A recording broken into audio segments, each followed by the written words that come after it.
Hi, and happy anniversary to me, kind of belatedly. The end of October made 1 year that I've been in the van. And I thought, because I've always really enjoyed when people tell me how they feel after they've been in the van after a while, I would do the same. First, I'll give you just a little backstory if we haven't met yet. My name is Birdie, and in October, my life fell apart, y'all. And I lost everything, quite frankly. Well, just about everything anyway. And I ended up moving into my van because I could not afford rent anymore. And it was not a fun time, let's just say. And the first 8 months that I was in the van, my daughter hadn't turned 18 quite yet, and I didn't want to leave her until she had. She was living with her dad, being well taken care of, but I just wanted to stay near her until she got to be an adult. So I was there for 8 months, and that first 8 months was not fun. I hated living in the van. I hated it with everything in me. So I have like the perspective of being in a van when I did not want to be, living in a vehicle when I desperately thought anything else would be better. Well, just about anything else. Then my daughter turned 18 and she was doing so well, and she encouraged me to get out there and find a new life. And it was getting hot. It was getting really hot in Sacramento. So I was like, all right, I'm gonna do what this van thing is gonna allow me to do, which is get the heck out of Dodge when I want to and follow the good weather. And I did that. I went up and explored Washington, the San Juan Islands, Mount Rainier, one of the most amazing things I've ever done in my whole life. And it has allowed me to see the other side of van life, the traveling that you get to do, the freedom that you're afforded by this. So I feel like I have a tiny bit of maybe a little bit of a unique perspective on it, because I have sort of been on both sides of the van living spectrum. So we'll talk about what my experiences were in that time and how I'm feeling about it all now, how I feel about living in a van right now in this moment. But I wanted to just say really quickly and preface really quickly that I know I am living so many people's dreams. And I know how lucky I am. I am so lucky. Like, things could have gone so badly for me. And in fact, they did for a minute. And then because of living in the van, I have been able to find a new way to live. And I'm so grateful for it. And so anything I say in this video is not meant to dog on van life at all. It saved my life, and I will forever and ever and ever be grateful for it. And I do know how lucky I am. I really do understand how blessed I am, and how many of you guys watching right now would trade places with me. So again, I want to be very honest about all of this, because I think, what's the point of making a video if you're not going to anyways? But also because I think it can be helpful. All right, so let's go forward. I've been taking notes, and I split my thing up into like categories, the different things that I wanted to talk about. And the first category is going to be things that are slightly irritating, but like not a big deal. Cramped quarters can be pretty frustrating. You kind of have to be moving stuff around all of the time in order to get to things.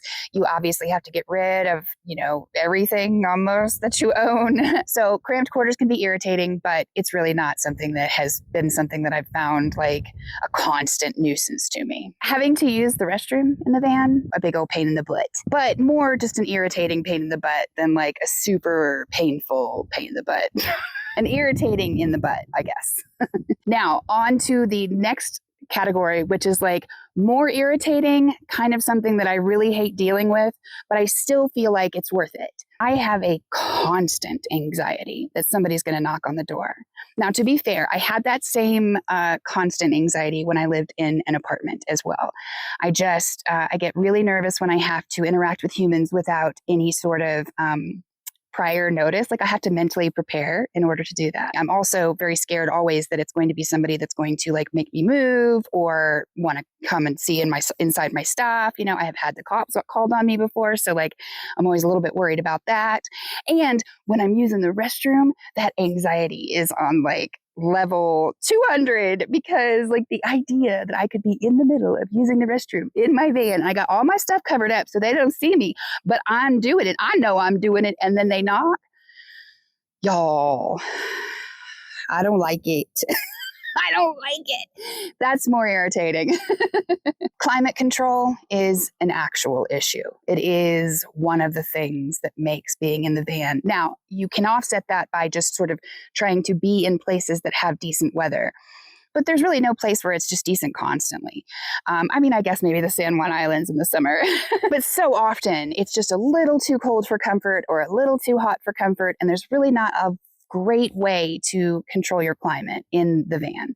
It is a metal box, as many people have pointed out, and I am in a minivan, so it's a tiny, I don't have room to like have a big air conditioner or anything in there.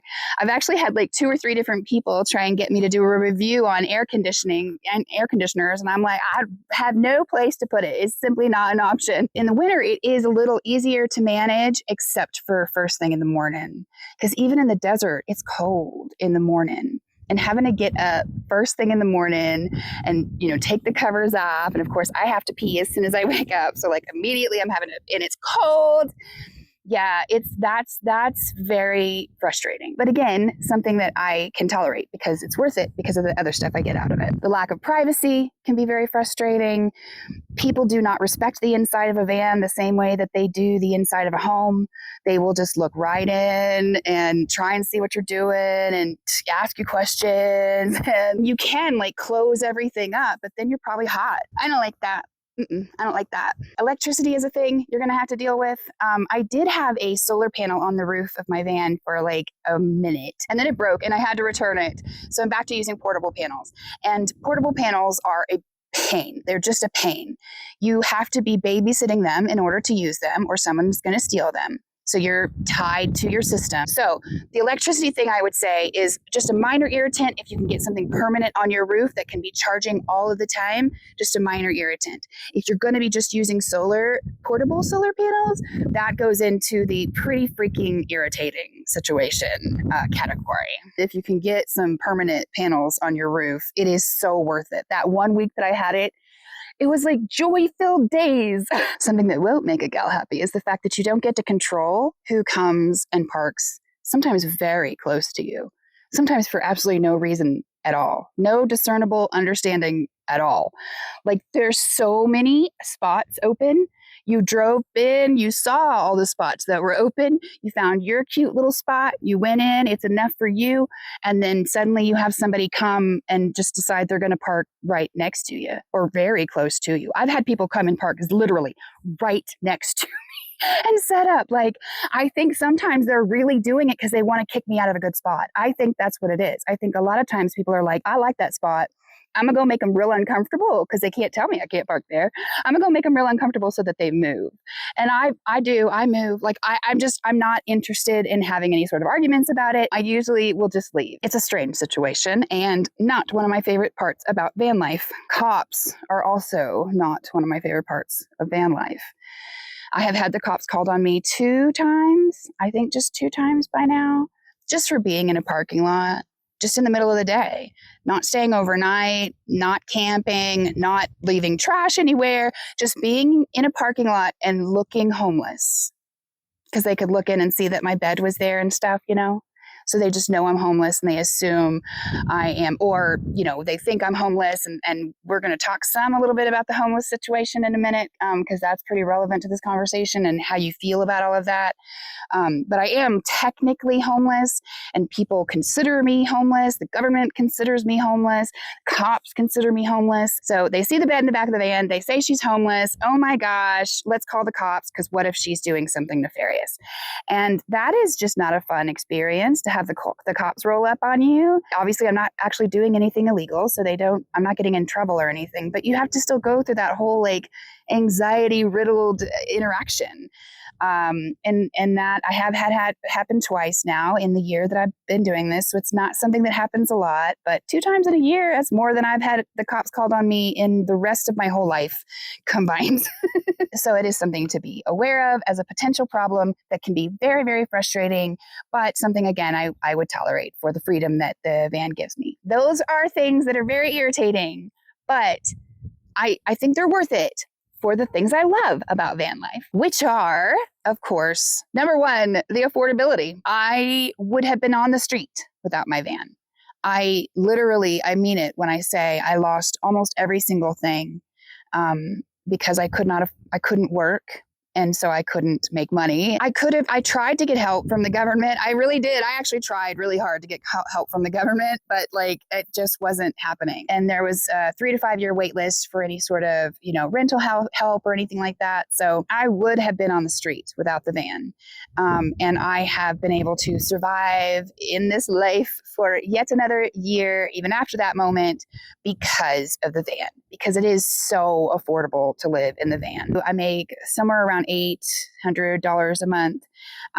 And it's tight. It's real freaking tight, but I'm able to do it. I travel really slowly, so I don't use much gas. My van is paid off. My rent payment is basically gas and insurance and oil changes, which I would have had even if I was still living in an apartment. So it is just so much cheaper to live. I mean, you can do it very expensively. If you're traveling an awful lot, you're going long distances and short periods, you're going to use a lot more. If you have a bigger van and you have, it's got worse gas mileage, it's going to cost you more, obviously. But I live on about $800 a month. And I can't think of anywhere else I would be able to do that. So the affordability is one of the things that makes all of those other things we talked about worth it for me. The freedom of movement.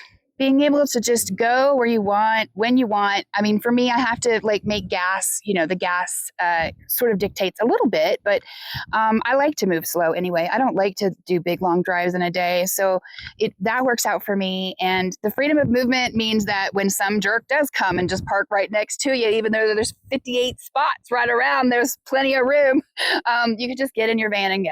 Or if it's too hot, you can get in your van and go somewhere cooler. If it's too cold, you can get in your van and go. So the freedom of movement is just really, really cool. One of my favorite things. I mean, I guess it's part of the whole gig, right? It's one of everybody's favorite things, I guess. The creme de la creme, of course, is the travel, the freedom of movement to travel and go to some amazing places. The experiences I have had with you guys have come with me. That's the whole point, right? And that is every bit as amazing. If you're a traveler, it is every bit as amazing as people say it is. And it does make everything we all said. I can deal with every one of those frustrating things we talked about because of the experiences I get to have. And it makes it all worth it to me. I love that I have everything in the van with me wherever I am, pretty much. So if I go somewhere and I'm cold, I can just go get my jacket. It's so convenient just having everything with you. And you can't possibly forget something at home because your home comes with you. I love the fact that it's taught me to care a little bit less about what people think about me. The first few months were really hard because, the majority of people don't even really sort of understand what you're doing. But you can tell when you come across somebody who either knows what a van lifer is and hates us, or just assumes that we're homeless and hates us. It is really obvious when you come across one of those people. They make it obvious. They want you to see it. They want you to know. And boy, howdy do I. And that was really hard at first. It's just not fun to be somewhere you're not wanted. That's not a fun feeling. But it doesn't bother me as much as it used to. I have gotten to the point where I don't cry about it anymore. You don't know me. You have no idea why I'm here, what I'm doing, how I conduct myself. I take up less space in this world than probably most of you that are giving me the dirty looks. I probably take up less space in this world, use less resources in this world than you ever will. And I'm a good person. For the most part, not perfect. Oh my gosh, far from it. But I am, for the most part, a good person. And so you can be wrong about me. That's okay. And I can still go about my day. And that's a cool thing to have learned. I really appreciate that. And I'm not sure that I would have learned it, as well as I have and been able to internalize that as well as I have if it hasn't been something that I've been living with for the past year. So I enjoy that. But now we got to talk about the deal breakers. The two things that make it so if I had a choice and I could choose where I was going to live, I would not choose a van. Even now, even after everything we just talked about, even after the amazing summer that we had in Washington and all the things we got to see and do. And I'm so, so grateful for them. I know how lucky I am. And that doesn't change at all with these deal breakers. But it is true that after all of these experiences and all of the thoughts and thinking and feelings about it, if I had a choice, I would not live in a van. Number one, always having to figure out where I'm going to go, where I'm going to park.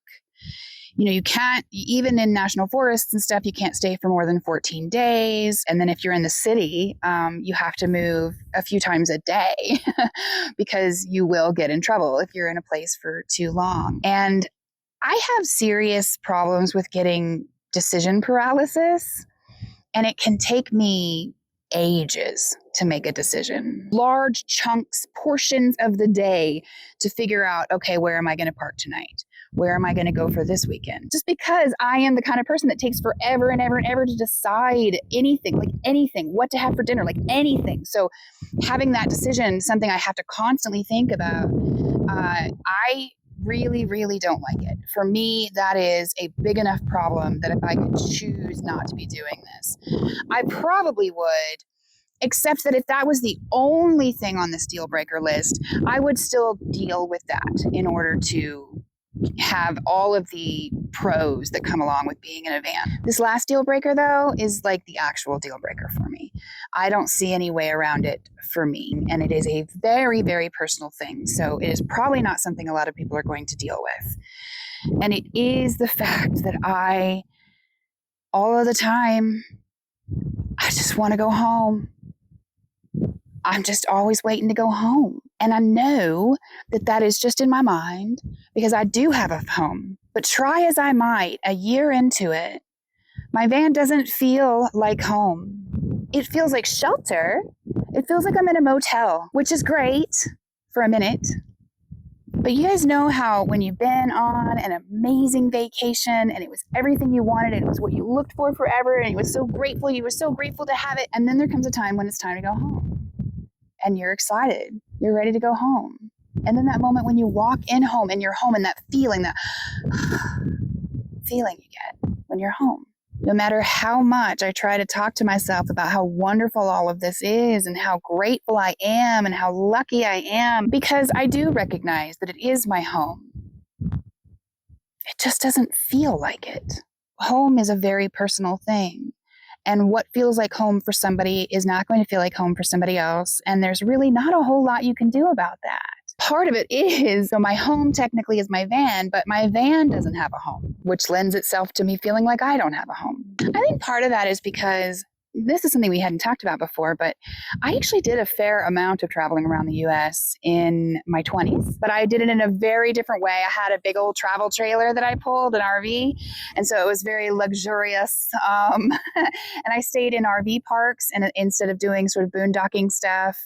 And so it was a very, very, very different experience. I have also moved a lot, and I haven't cared about having roots, but I came to a place in my life, I don't know,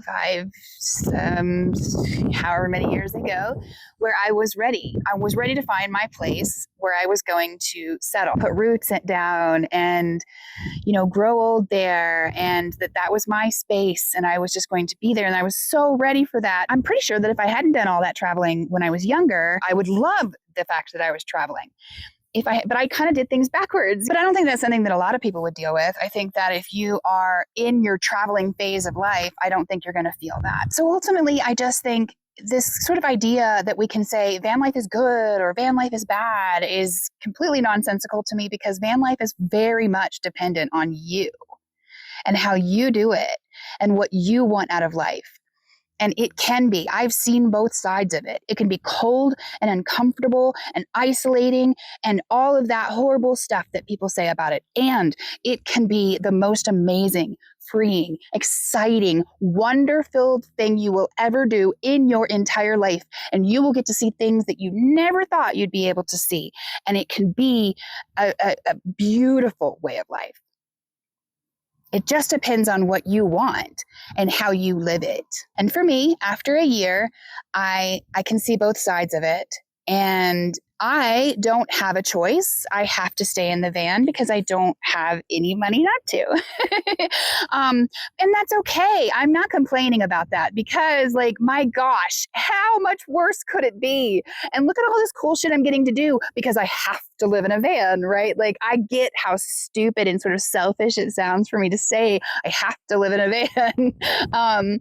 So I am just embracing the goodness of it and recognize that I could be in the van for years. It could take years before I am able to, if I ever can, not be in the van. And I intend to fully embrace and experience as much as I can for however long I'm in the van. I'm going to get as much of the good juice out of it as I can. And then I'm going to hopefully someday do the very cliche thing of maybe buying a little piece of land. I already live off grid, so there is zero reason why I couldn't just find myself a little piece of land that doesn't have any regulations that says I can't just park my van on there and live on it.